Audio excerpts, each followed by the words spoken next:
Bonsoir, pour cette deuxième journée en Bretagne, le Tour promettait aujourd'hui de faire très mal aux jambes des coureurs. 204 km, mais pas seulement, beaucoup d'ascensions et notamment le terrible Ménez-Keller du côté de Châtelain. Alors, est-ce qu'on a vu ce soir la victoire d'un puncher à Quimper? La réponse tout de suite en images. Vu le profil de l'étape, on s'attendait aujourd'hui à une belle partie de manivelle entre Morbihan et Finistère. Et comme de coutume, une échappée va prendre le large. Nicolas Hédé est là, Sylvain Chavanel aussi, accompagné de son leader, Lilian Calmejane. Élie Gébert croit avoir pris le bon wagon, mais va se faire une grosse frayeur dans une descente. Plus de peur que de mal, comme nous le confie son directeur sportif. Non, ça a l'air d'aller. Je pense qu'il a, dans son malheur, il a quand même beaucoup de chance parce qu'il est tombé très vite. Il a été amorti par le talus qui était en herbe. Pour moi, il n'y a pas trop de bobos. Il y a peut-être un peu de courbature pendant 2-3 jours. Mais ouais, je pense qu'il est vexé. Et puis, voilà, c'était pas le scénario qu'on avait envisagé, quoi. Les 5 ascensions du jour ont fait du mal. À 25 km de l'arrivée, à hauteur de Locronan, ils ne sont plus que 2 à résister au retour du peloton qui a mis en route, sous l'impulsion de l'équipe BMC, celle du maillot jaune, Greg Van Avermaet. Calmejane et le laiton Tom Skuns, nouveau leader du classement de la montagne, vont rendre les armes. À 10 km de l'arrivée, Alaphilippe montre le bout de son nez, mais la grande lessive est remise à plus tard. À la flamme rouge, c'est les Cadors qui font parler la poudre. Froome est là, Philippe Gilbert aussi. Et Peter Sagan est resté au contact et c'est lui qui va venir signer sa seconde victoire sur ce Tour 2018. Un champion du monde intouchable qui conforte ce soir son maillot de meilleur sprinter. L'Italien Sonny Colbrelli est deuxième, Philippe Gilbert troisième. Le Belge Greg Van Avermaet, pour une petite seconde, conserve ce soir encore son précieux maillot jaune.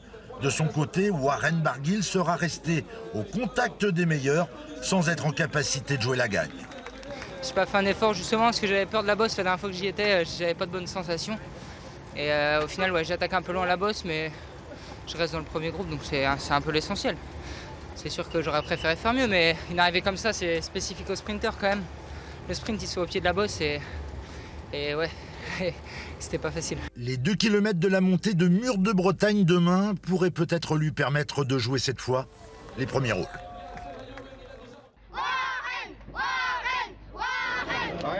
Ce matin à Lorient, impossible d'oublier le nom du régional de l'étape. Warren Barguil, comme dans son jardin, a reçu bien des encouragements. Salut Warren, ça va? Ouais, ça va. Même celui du skipper Armel Lecléache, une belle solidarité entre champions bretons. On a hâte de le voir peut-être demain, notamment à l'arrivée sur le Mur de Bretagne, ce serait super, une belle victoire pour un Français, ça fait plaisir, un Breton.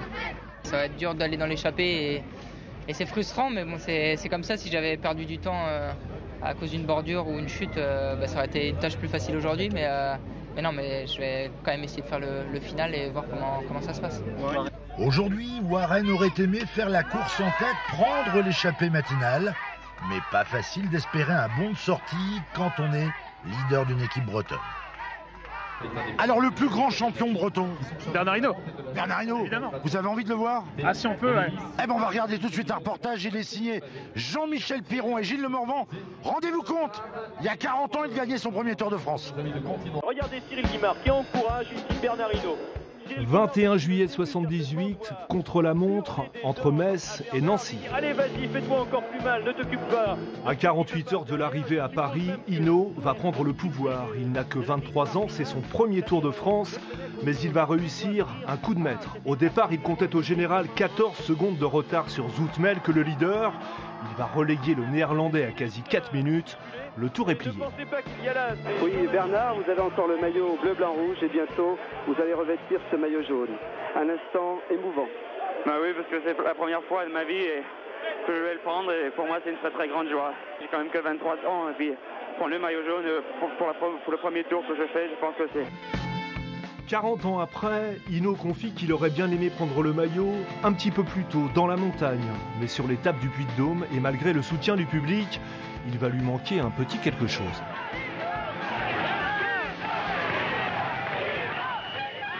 C'était le 14 juillet, le maillot de champion de France. Mon rêve, c'était de prendre le maillot jaune. Et comme c'était 2 jours après la grève, je pense qu'il y a eu un petit coup de moins bien. On a serré un peu le moteur et au lieu de faire premier, j'ai fait 6e. Les coureurs se sont fâchés. La grève, a dit Bernard Hinault, une première dans l'histoire du Tour. Ils n'ont pas franchi la ligne d'arrivée sur leur vélo, mais à pied. Les coureurs en ont ras-le-bol du surmenage des horaires invraisemblables, couchés parfois à 1h du matin à cause des transferts. Alors entre Tarbes et Valence d'Agen, le peloton décide de se faire attendre. Pour eux, Bernard Hinault, l'un des meneurs. Et la France du vélo découvre qu'Hinault n'a pas seulement beaucoup de talent, il a aussi un fichu caractère. Cartens et surtout Bernard Hinault. Quand on est arrivé à 4-5 km de l'arrivée, toi tu es champion de France, tu dois aller nous défendre. J'ai dit d'accord, on va y aller. Et à partir de là, c'est peut-être comme ça que je suis devenu le patron du Tour. À partir du moment où on devient un leader, on se doit de défendre tous les coureurs cyclistes, pas simplement ceux de votre équipe. Le 23 juillet, c'est l'arrivée en jaune sur les Champs-Élysées. Hinault dit que tout ça fout la chair de poule, mais que cette victoire n'a finalement surpris personne, ni lui, ni Guimard, son directeur sportif, qui l'année précédente ne l'avait pas aligné pour mieux le préserver. C'était une construction avec Cyril bien programmée, quoi. Dire voilà, c'est le bon moment pour y arriver, c'est maintenant qu'il faut le faire, donc on l'a fait. Et c'est maman qui l'embrasse, Bernard. En haut des champs, la bise à maman, la Marseillaise. Pour Hinault, la première boucle est bouclée.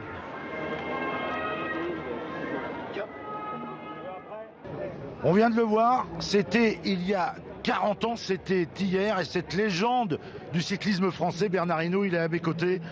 32 ans qu'on n'a pas vu un Français s'imposer sur le Tour. Ça fait un bail. Hein. Ça fait un bail, ça me fait drôle pour moi parce qu'on n'a jamais eu une période aussi longue. C'est vrai qu'il y a d'autres pays qui ont eu, mais en France, je pense qu'on mériterait d'avoir un champion pour gagner le Tour de France. Bernard, à une époque, vous avez vraiment dominé le cyclisme mondial. Qu'est-ce qui manque aujourd'hui au cyclisme français pour pouvoir s'imposer sur les grandes compétitions ? Peut-être quelqu'un qui est capable de rouler, qui est capable de grimper, qui est capable de tout faire, quoi. Et c'est ce qu'on n'a pas aujourd'hui. Il leur manque les 10% ou les 5% dans chaque discipline pour être les meilleurs. Et c'est ce qui fait toute la différence pour gagner le Tour de France. Aujourd'hui, il y a beaucoup de gens qui ont envie, malgré tout, de miser sur Romain Bardet. Il a une chance, Romain. Il y a un contre-la-montre, encore.